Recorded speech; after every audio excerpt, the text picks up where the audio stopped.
Thinking about self-publishing and don't know where to start? Join the Spa Girls each week for 30 minutes of honest advice, tips and resources.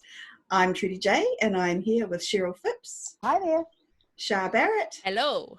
And Wendy is not with us today, but instead of Wendy, we have Ines Johnson. Yay! Hi guys. Hi. Welcome. Thank you for being here. I'm so excited to be here. Well, we're super excited to have you. It's going to be great. Now, Ines is she's got 3 different pen names, and she's a very prolific author, and we're super excited to talk to her about all of those things. I'm just going to read a really quick bio, and then I'm going to ask you all the things, and we're going to extract every single bit of information out of you. Okay, go for it. Yes. All right.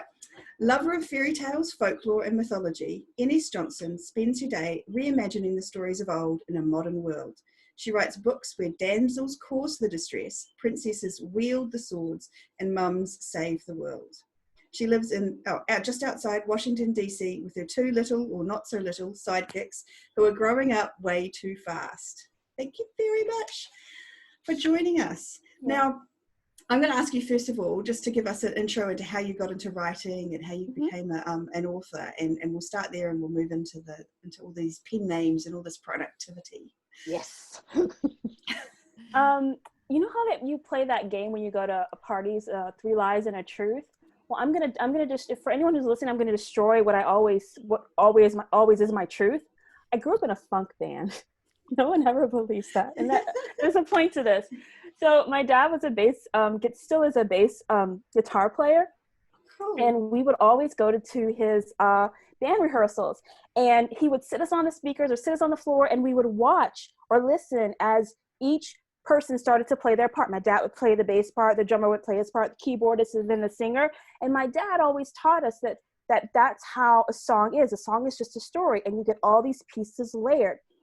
I was wired for this at birth, because he started to teach me that this is storytelling. I'm telling a story. I'm using my fingers. The singer is using her voice. So I've always thought of everything in terms of a layered story. Wow, that's love brilliant. that. Yeah, Awesome. very cool. So you set up to go for it from the start. And so when did you actually get into using these genius talents? So it started differently. I thought I was going to be a singer. My dad said no, I wasn't. I didn't have the voice. Oh, really? Gosh, he's a lovely man, I promise. And then I got into my high school had a television studio where we would produce the morning news, and I got completely just suckered into that. And again, it was telling stories with words, with sound, with pictures all cut together, and I was hooked. So I went to film school. It lasted for like a semester in film school because it was just too long of a process. I needed faster pace. So I went next door to television production. And that's where I started my career in storytelling. I was producer, writer. I did some directing and some editing for companies like National Geographic, the Discovery Channel. Then I did kids media. I did all this, and I was happy. I was content. And then I read Twilight. And I thought Twilight book. Nothing shady, but I was like, she's not trained. I have all this storytelling training, and she wrote this book, and I inhaled the books. But I was like, I can do this too. Took me 5 years to write my first book.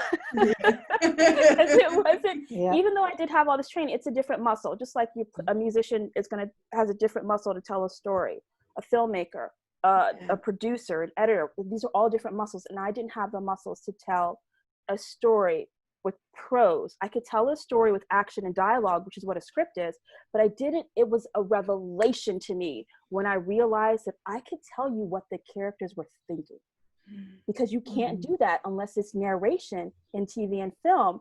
And I was like, what? And it probably took me a good year or 2 to figure out that I didn't have to just do it all through action and dialogue. So once I figured that out, I was off and running. My second book took me, I think, a year. The next book took 6 months, and then it kept going down and down because I got it. I got them. I figured it out, and I grew the muscles. Yeah, awesome. It's brilliant. It's kind of the opposite of how how other people learn to write, isn't it? Ah. Because we're always told to use action and dialogue. But, you Yeah. know, the prose is so important, isn't it? It's you know, what makes the story, really. Yeah, totally. And so when was that? When did you first finish that very first book? Oh my How long gosh. ago? I think around maybe it was 2005. It wasn't published. It will never see the light of, well, I don't say that. That is my secret dream, to one day take that first book that nobody should ever publish their first book, they tell you. It is my dream to one day make that book publishable. Yeah. It's like 10 different Because you love it, POVs. right? You love that book, right? For that story. Yeah, But, yeah. Okay. And so how did you, so you're writing full time now, aren't you? Like you don't, not fingers in the television this pie? is a whole nother conversation. Okay. I make a full-time living writing. Yeah. And I'm probably one of the only people in the world who being a full-time author is just not a good fit for. Because I get up around 6 a.m. and I spend maybe 4 hours. 4 hours is my max to write. So I'm done at 10. And then I'm like looking around, what to do. So I got a job at the front desk of my gym so that I could interact and talk with people. It was like below minimum wage. So it didn't last very long. Then I started substitute. I still got my writing done. I just needed something else to do. Yeah, I know. People dream of making a 6-figure income and then quitting the day job and all this stuff. And I was like, I'm supposed to like this. This is supposed to be the dream, but writing was a passion, and I got to do that, and I needed something else. Whole nother conversation. Okay. But yeah. All right. Oh, But I also think that's important. Yeah, but I think it's also something about, I mean, there is kind of the cliche that writers are introverted and they want to stay at home and they don't want to see people, but not all of us are like that. And actually, I think it's quite healthy to get out and actually interact with the world on a bigger scale sometimes. So good for you for following your truth. Thank you. Yeah. No, I can totally, like, I don't want to be, I want to interact with people too, you know, you got to have that, you got to have the interaction and the, yeah, no, that's awesome. So when you first started, so who was the first, so you got the 3 pen names. So let's talk about that. So we've got Ines Johnson, Ines, which is the urban fantasy and paranormal romance line, and then you've got Shanae, is that how you say it? Shanae Johnson, and that's Western romance and horror romance, which I'm really fascinated to talk to you about. Not horror, it's just Western, and I did a little bit of rebel romance. But rebel romance. I was thinking, I saw that and I was like, that can't be right, because that's really weird. So I'll cross horror off and write rebel, maybe later, which makes a lot more sense, by the way. And then we've got Ines Johnson, which is steamy erotica style romance. Is that right? Yeah. So they're 3 very different kind of things. So who came first, and how did that kind of evolve? Okay. What I'm about to tell you, listeners, viewers, do not do this. I started as Ines, I-N-E-S, it's my first and middle name, which is Nikisha Shanae, which I thought nobody would know how to spell. So when I saw that N and S made a name, I was like, I'll be Ines. Yeah. Yeah. So she came first. I-N-E-S, Ines Johnson came first. And she wasn't writing paranormal or urban fantasy. I wrote super steamy MMF menage. If you don't know, male, female, and when the M and the M are together, that means the swords cross, if you can catch my drift. Yeah. That's my first book that I published under Ines Johnson. And I thought it was paranormal romance. I was told I was wrong. It was sci-fi romance. Whatever. I wrote that book and I was like, yeah, I'm out here. It made it to like 75,000 in the store. And I thought I'd arrived. I was like, what? People are buying my books. It hit like in the top 100 of like a teeny tiny category. And I was calling my mom, my dad. I was like, woohoo. Awesome. Then, I love it. Yes. But then I decided I wrote another book. It was called Pumpkin, a Cinder Mama story. Remember that part of my my bio where I talk about how mom saved the world? Yeah. Really quick story. I was out at a farmer's market, and there was a politician on the corner, and he was trying to get me to listen to his platform. And then my son, who was like 8 at the time, he was like, what you doing talking to that man? And I was like, oh, yeah. And I was single mom at that time. recently gotten divorced. And I was like, yeah, no, he will never, ever look at a woman like me, single mom with these 2 little ragamuffins. That's never going to happen. So I wrote the story that I wish had happened. And I published that story. It's called Pumpkin, a Cinder Mama Story. It's a retelling of Cinderella, but with a single mother as the heroine. Nice. I published that under Ines Johnson, putting it right next to that MMF sci-fi romance. Oh. Thank you, Trudy, for covering your mouth. I wish I had known you at the time to tell me, do not do that. And I didn't stop there. A cautionary tale. Whatever I wanted, I published it all under Ines Johnson. There was no NS, there was no Sinead, there was just Ines, and I put everything there. I wrote more single mothers saving the world as fairy tale retelling romances. I wrote more MMF. I wrote polyamorous books. I wrote it all, put it all under Ines, and was like, I don't understand why my newsletter isn't buying every single one of my books. It makes no sense. Crazy people. How don't get all hung up on the 2 guys. They're in love. I write romance. You know. So how did the sales go? Was it confusing? Like, I mean, clearly, yeah. So I was a full-time professor. I taught media after I left the film and television industry. I taught film and television for 15 years. Made a very great living. So I wasn't really paying that much attention to the money because I was very comfortable. Yeah. But to answer your question, I was making $20 a month, maybe $100 a month. It was a great month. My first year when I was just putting all those books up there.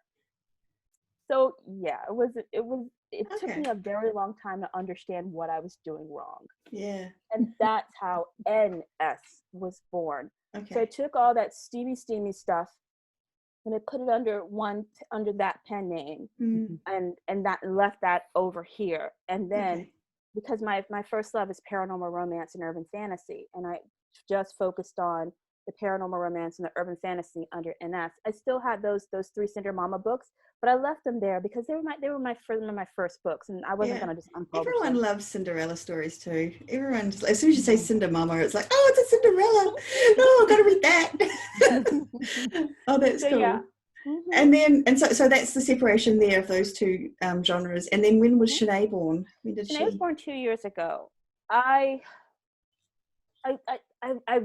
She was born when I really started to I'd already realized I'd done something wrong by combining everything together, but I started to understand why what I had done was wrong about 2 years ago. I really started to understand that, unlike me, who will read everything as long as there's kissing in it, and I will read any degree of anybody kissing anybody. Yeah. Not everybody's like that, and still sometimes it's a hard thing for me to continue to consume. That that just because it's romance, not everybody is going to be down for it.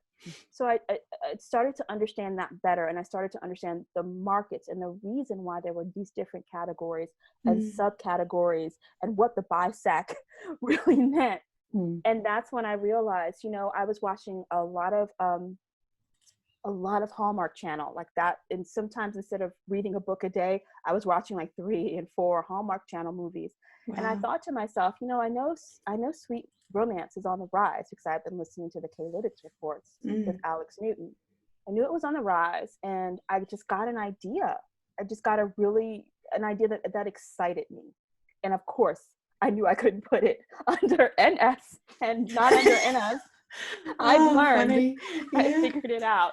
But I listened to 2 years ago. Alex Newton was looking at all the data, and he saw that Western romance, that first clean and wholesome sweet romance, was on the rise. Western romance was super popular in there. Billionaires were super popular. Military was super popular, and I was like, why can't I just combine all 3 of those? What if I take wounded warriors who come to a ranch in Montana that's a rehabilitation ranch, and they bought the land, but there's a catch. In order for them to stay on the land for more than 3 months, they have to get married because there's a zoning issue that says only families can live here. And so that's what I did. The Purple Heart Ranch was born. Awesome. And I thank Alex all the time because that he was the genesis of me having that aha moment, and that series continues to sell bonkers crazy well. Yeah. Can I just ask a question about that, about having those 3 pen names? Because obviously they all do well in their own right. How does that affect you work-wise? Because that must be an awful, I mean, you're tripling the work, aren't you, by having 3 pen names? Mm-hmm. So the way that I approach my pen names and the way that I approach my day, Shanae is first. Shanae is the breadwinner. I am Shanae's. So she makes all the money? Sugar daddy. Mm-hmm. She makes all the money. So the first thing I do when I get up, I write 1 to 4 chapters, how many I have on docket that day to write for Shanae. And then, only then after I've done those planned chapters, do I then look at, and that's his next, because she makes the second amount of money, which is a fraction of what Shanae makes. And that's just not balling. I could pay for my car and maybe another bill with what Ines makes. Well, that's not true. That's not true. She's doing really well this year. After 2 years ago, when I wasn't paying that much attention to her because Shanae took off, she was making car payment money. This year, she's making mortgage money. So, but she's still second. Mm. And then Ines, she can afford to take the family out for a nice Japanese steakhouse dinner a month. That's how I look at them, and I have to give whoever is making the money, which is Shanae, she gets the most of my attention. Yeah, I was looking at all your books last night, and I was if I'd had to guess, I would have said it was Shanae, because she with those ranches. Yep. Isn't it so interesting? So I'm interested. So how many words are you writing when you say you write 1 to 4 chapters? How many? So I I hesitate only because I don't write by word count. Mm-hmm. That it stresses me out to try to hit a word count, and I start doing crazy things. I'll break apart contractions. Instead of won't, it'll be they will not. Just because I'm trying to hit the word count. It doesn't work. That doesn't work with my yep. No. So what I do instead is I know I coming again from the world of screenwriting, I think in scenes. Mm-hmm. So I can, and typically my scenes are a chapter or 2 scenes to a chapter, however it works out. So I can write a chapter. That's how I quantify. I write about 2 to 4 chapters a day. And I believe in the fast draft because I've tried the method where you write as clean as possible and I freeze. If I have to be perfect, I'm gonna curl into a ball. I need the freedom to be able to make a mess because I am great at cleaning up. I'm a mom. I'm great at cleaning up a mess. So if I can be allowed to make a mess, I get into that flow state a lot easier. Yeah. So awesome. My chapters wind up being anywhere, when they're nice and done and clean, they wind up being anywhere from 1,200 to 2,200 words. When I'm drafting them, I won't allow myself to get up until there's about 750 words on the page. And I mean, I'll have brackets there where I'm like, okay, they need to do something cool here. Put it there right now. And then I'll just keep going. I just don't let myself stop until I get to the end. And when I mean I get to the end, I'm always thinking, how does the scene start? What's the goal of the character whose perspective this is in? What's their motivation? What's their conflict? And how do I make a little twist at the end to get you to come to the next chapter? Yeah. And once I hit that, I'm good. And then I go to the next chapter. Awesome. And that's part. So how much do you plan? Do you know what you're going, or are you? I do not see the Kanban board. Well, I kind of knew what the answer was going to be. I just thought I'd better ask. It really appeals to me. Yeah. If you're not watching the video, I have a Kanban board set up on a mirror behind me. If you could, and I try not to show everybody my whole office, because if you could see all of the boards and the sticky notes and the calendars, you would probably run the other way. I plan a lot. I plan down to the T. Yeah. I love the planning, so that's cool. Okay, that's probably come from your TV background though, Ines, from that, hitting the time, setting the, yeah. Yep. It absolutely 100% does. If any of my old TV friends came in here, they would say, "Oh, that's nothing but a production board." And it pretty much is. Yeah. That's so interesting. So do you think that's why you're so productive? Like, you've written a decent number of books? So remember I said the first book, the one where I was learning how to write, took me a number of years. And then once I figured it out, the second book took less time. And everybody was saying that, they wrote a book a year and they were really fast if they wrote 2 or 3. And so I would finish a book and think, okay, that's my book for the year, forgetting that I had these skills of writing 13 episodes for a season. And that was normal. So when I remembered my TV training and that I don't even consider it writing fast. I don't. I'm used to, I think in series. Excuse me. I think in seasons. So when I start to plan a story, I'm planning for 6 books, and I can see the whole arc of that particular season in my head, and I'm just writing until I get that season done. And then I'm like, oh. And then if it takes, because again, if you're doing and I did cable television, I was always in cable television. So we didn't have lots and lots of time to sit down and plan for years. If we got contracted, then you needed to be ready to go as soon as the money hit the bank. So I was trying to emulate other authors until, like I said, I remembered I know a different way, and I'd rather go back and do it my way, which is write the season and then go for it. That's really cool. I love it. Yeah. I like that way of thinking about it. It makes so much sense, really. Yeah. You've converted us all into season season thinking. Okay. Yes. Now we skipped a little bit when I onto the production thing, and I want to go back to the 3 pen names. Can we talk a little bit about how you manage that? Like, so do you have 3 websites? Do you do 3 lots of social media, or what do you do? So one of the things, the short answer is yes. I have 3 websites. I have some different social media. The longer answer is I show up where I want to be, meaning I have those websites there, but I forgot to update them for months until I was a part of a promo and they asked me what my website was, and I literally had to go type it into the browser. And then when I typed it into the browser, I'm on WordPress, and WordPress was like, put in your password. And I was like, wait, didn't you save my password? I have to remember my so I put it there just because, again, I'm supposed to have it, but that's not how I think about it. I like being on Facebook, and that's a good thing because with Ines, Ines, and with Shanae, that's where my audience is, and that's where I like to hang out. So I have a Facebook page, and I just interact on Facebook. I don't really like Facebook groups a lot because I'm not very reliable to show up, because I'm probably somewhere writing or somewhere out at a coffee shop where I can interact with people. But Facebook is where I'll show up. I like Instagram too, but with Instagram, I like interacting with other authors. I think I have, I've done a couple of reader events, and I don't really like them. And here's why. I want to talk shop. Like, I can talk to you guys all day, every day, because we're talking shop.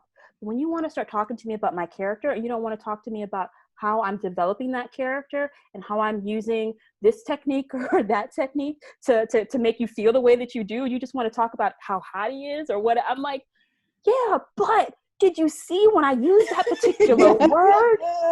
So I'm not a good conversationalist like that. I want to talk craft. I want to talk marketing. I want to talk stuff like that. And I last for so long before I lapse into that, and I will bore the readers. Yeah. So I use Instagram to talk about writing. I'm on YouTube as well. But again, I'm talking about writing. I'm showing you my writing process. I'm showing you how I set up my Scrivener files. I'm showing you how I go through and I plot a story. Yeah. Because that's interesting to me. But yeah. Not to interesting to me too. Yeah, we're all on board that train. You can talk to us about that stuff all day long. And actually, it's a freeing way to look at it, that you don't have to be on all these platforms all the time. But I don't do that thing either, where some people will set up, if you post to Instagram, it'll immediately post to Facebook and Twitter and all that. And I personally don't think that that's very authentic, because I'm not going to be over. I'm scared of Twitter. I'm not going over there. And if I'm not going to show up, then I don't think it's right for me to be there. Yeah. No, that makes sense. So in terms of your marketing then, so do you have a newsletter and you, where do you find your readers who you're not going to talk to about the I'm great. I know I'm great at newsletters because I get to edit that stuff. NS had a newsletter for a while, but because I don't publish very frequently in there, I stopped that newsletter. It was about 1,200 people on it. And I had gotten that list doing Insta freebie giveaways and things like that, and doing freebies for Facebook.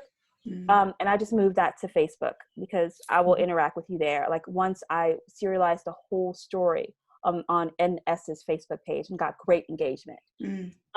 With Shanae and NS, they have weekly newsletters, and I'm constantly finding content to fill that, talking about stories, and they publish more frequently too. And that's Shanae publishes every month. NS, I've gotten her down to publishing once a quarter now.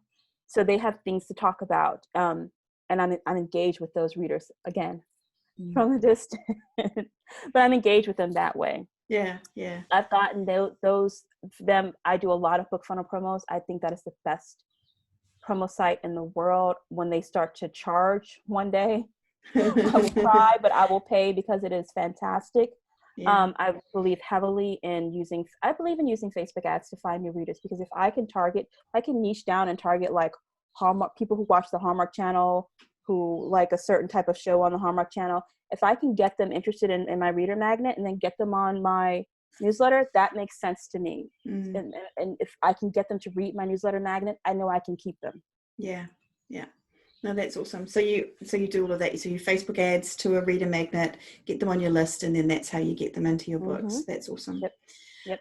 So you're publishing a book a month with Shanae. Do you do much in terms of launching for her, or no? It's just the book goes up? And here's what I realized with Ines. I was learning a lot with Ines, and with Ines, I was all into, I have to launch big, and there's absolutely reasons to do that, but it would stress me out, and I like to not be stressed. So I'm very constantly looking for, how do I not be stressed? Yeah. And so what I realized was, well, once I've gotten a backlist now, and if I just get a new reader to read the first book, they've got all these other books, and I'm still going to make money. I'm going to make more money than when I launch if I'm constantly getting people to read the backlist books, and I'm going to keep making that money every month and not just when I launch. Yeah. So when I realized that, when that math was very clear to me, I just started to just focus on my backlist and just build that backlist, focus on the first book in the series. I take the first book in any series, and I know that book, I'm going to do with it whatever needs to be done. I will make it 99 cents. I'll make it free. I will throw it at you. I will do whatever, because I know that if I get you to get it, and if I get you to read it, you're going to go all the way through. So it's the long series for me. That is my game plan. Again, because I'm thinking in seasons. I'm not thinking just the premiere of the new show. I'm thinking, how can I get a new reader? And then once I do, how can I get you through my book? And I know we're going to talk more about some of the techniques that I use from television to get you to tune in each week, or to get you to tune in to the next book. And I feel very confident that if I get you to open that first page, I'm going to get you through the book. Yeah. And so do you have quite a high read-through rate? Do you know your read-through rates and stuff? Is that something you can tell us? I think it's high. For Shanae, the read-through rate is about 70%. And I know I worked hard for her to get there. But the best-selling series is a 10-book series. Let me tell you another mistake that I made. So I told you how I figured out with the Purple Heart Ranch and the genesis behind how I came to that. So I wrote 5 books in the Purple Heart Ranch. I put them out pretty quickly. I did a rapid release on them. And they all came out within about 5 months. 4 months actually. And then I was like, yay, this series is selling great. Let me do a spin-off. No? You already know where this is going, right? Do the spin-off. So if you look at the Purple Heart Ranch covers, there's a guy and a horse, because these are military veterans, on a ranch. So guy on horse is how I qualified that.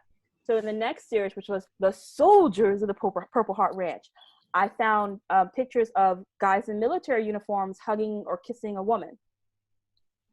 They sold a fraction. It was set in the same world. They sold a fraction. And I was like, what? Huh? And I'm throwing the books at everybody, and they're like, when are you going to write more Purple Heart Ranch?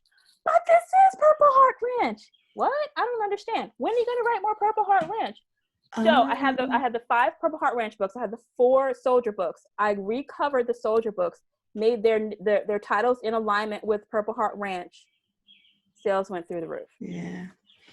There you go. It shows you, doesn't it? Yeah. Yeah. The readers know what they want. They know what they want. Even though I was giving them what they wanted, I was just giving it to them under a slight Yeah. So what is it, do you think, that was the thing that sold the Purple Heart Ranch over the what was essentially soldiers in the Purple Heart Ranch? Like, how do you... There were soldiers on the cover. So that's what it was. It did not look like a ranch. It did not look like a Western. It did not look like what they were used to. Yeah. So I literally I didn't change any of the stories. Yeah. I just literally changed the covers and the titles. Yeah. That was it. And then put them book 6 on through, I'm on number 11 now. Made it the same series. Read through, yeah. Yeah, isn't that so fascinating? Now I'm going to be writing those books probably for the rest of my life. We're not leaving the Purple Heart Ranch ever. One of the things, find something that works, keep going. Oh yeah, totally. And can I just say, Ines, that I think that's that attitude about kind of the ability to step back and actually look at something, and about not so much about kind of leaving your ego out of it, if you will, and just thinking about how you're connecting with those readers is a really common theme. Well, no, I shouldn't say common. It's a theme that we see here on a lot of our successful guests that are willing to do that kind of re-looking at something, recovering, retitling. It's not necessarily about what's inside the package, but a lot of it is about that packaging and making sure you hit the right market. And it's very hard, I think, for authors to let go of what they see in their heads is how they want that cover to look, but I think it's so important. You know, you can be missing out in sales. Good lesson. We're coming up, just to let you know, Trudy, we're coming up to 35. Okay, awesome. Oh no, now we have to think of some final questions. Here we go. Well, we're going to kidnap her and bring her over to New Zealand as soon as the borders open. So, Can I ask 2 questions about your books? Yes. How many do you write a year, and what is the word count approximately for your books? Okay, so the word count for most of my books are about 30K for the sweet stuff. For the original Purple Heart Ranch books were about 25K because I realized if I wrote a 25K book and then I put it into print, it could be 150 pages, which was BookBub's minimum to accept. And my strategy was to get a BookBub. So that's why I did the 25. That was the only reason I did the 25K, because I knew I was going to go wide. So I wasn't worried about page reads or anything like that. And I also knew from the K-Lytics report that sweet readers don't mind short books. What was your other question? Sorry. Interesting. How many books do you put up a year? How many books do I put out a year? I don't know. I'm usually writing a book and a half a month, and whatever I write, I publish. So a little over 12, maybe 15. Seriously, it's in the one ear, out the other, and then I'm writing the next book. People ask me all the time, like, how many words do you write a month? I have no idea. It sounds like it would stress you out to know, so you're better off. Don't know. Yeah. So are you wide still? Are you still wide? Shanae is wide. I remember when I was constantly making mistakes, I made another mistake. I got completely wrapped up in Harry and Meghan and their wedding, and I was like, I'm going to write more romance. That's one, yeah. And my readers were like, oh, that's cute. When's the next Purple Heart Ranch book coming? So this is the fascinating thing. One of the reasons that I went wide was because I knew that contemporary romance and Western romance is doing well. If you just go and look on Nooks and Apple Books homepage, you're going to see contemporary Western romances of all steam levels doing well. So I knew I was going to be okay. But it fascinated me that world romance, especially during that time period when those two were getting married, people were not having it, and I think it's because it was sweet. They were not having it. So I took that series and I put it in KU, and it's doing better in KU. Yeah. Interesting. It's so interesting that how some genres do really well wide and some do better KU. Like so Ines is KU then? She's the urban fantasy and Ines is paranormal? mostly, she's mostly KU. I have a couple books wide with Ines because I'm scared to be in one place, all in one place. I'm scared. Yeah. I think people who've lost a job are probably the majority of people who are wide, because they're like, what if it all goes away? So I feel comfort having those multiple streams of income. That is very, very wise, I believe. So was there anything else? I feel like I had another question, but it's lost to me. Who do you like writing the best? Is there a favorite? Who do I like writing the best? I don't have a favorite, and here's why. Sometimes a friend of mine made a joke. They said, you write Shanae to get the emotions out, and then you go and you write an NS book for the sex. I was like, and then I write the NS books, the paranormal romance, because I love mythology and I love fairy tale retellings and I love history and weaving all that stuff in. So they each fuel a different part of me. Yeah. Cool. So that's awesome. Well, That's thank you. satisfying, I would think. Have you got anything final to add? Any pieces of wisdom to impart? I do. Someone asked me recently, well, hey, do you or why don't you just take your sweet romances and then rewrite them steamy? Or vice versa, why don't you take your steamy romances and then just take out all the sex parts? And I was like, it doesn't work like that. Because NS writes erotic romance. If I take out the sex, then there's no story, because the sexual journey is a part of the story. I'd be rewriting the whole entire story, which is why don't I just write something new?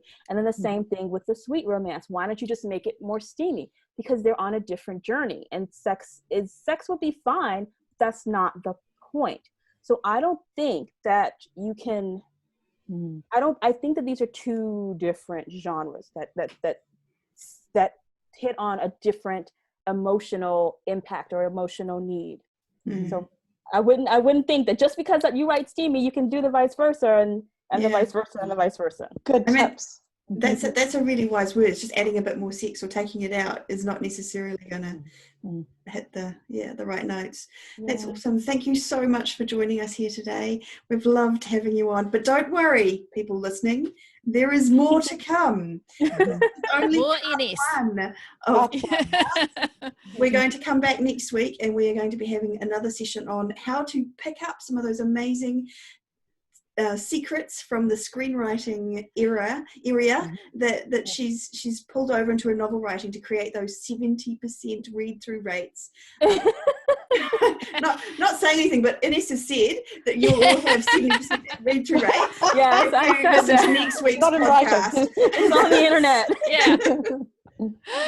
But thank you so much for joining us here today, and it was delightful. We'll be back again next week for a See you bit. next time. And we'll make sure to put all Ines's different websites. He has this.